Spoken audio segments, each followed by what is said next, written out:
चांदणी चौक येथे पत्नी भांडण करून माहेरी गेल्याच्या रागातून पतीने गळफास घेऊन संपवले जीवन. सिव्हिल पोलिसात घटनेची नोंद. सोलापूर शहरातील फॉरेस्ट चांदणी चौक येथे पत्नी भांडण करून माहेरी गेल्याच्या रागातून पतीने बेडरूम मधील दरवाजाच्या चौकटीला कपड्याच्या साहाय्याने गळफास घेऊन जीवन संपवले.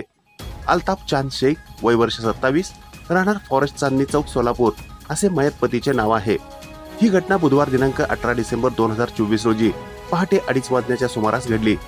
त्याला नातेवाईकांनी गळफास सोडून बेशुद्धावस्थेत उपचारासाठी सोलापुरातील सिव्हिल रुग्णालयात पहाटे 3:30 वाजण्याच्या सुमारास भाऊ मुस्ताक शेख यांनी दाखल केले. उपचारापूर्वीच मयत झाल्याचे डॉक्टर राजदीप सिंग भिसे यांनी घोषित केले. घटनेची नोंद सिव्हिल हॉस्पिटल पोलीस चौकीत झाली आहे. ताज्या घडामोडी पाहण्यासाठी आजच महाराष्ट्र सुखदेव न्यूज या यूट्यूब चॅनलला लाईक आणि सबस्क्राईब करा. ताज्या घडामोडी पाहण्यासाठी आजच महाराष्ट्र सुखदेव न्यूज या यूट्यूब चॅनलला लाईक आणि सबस्क्राईब करा.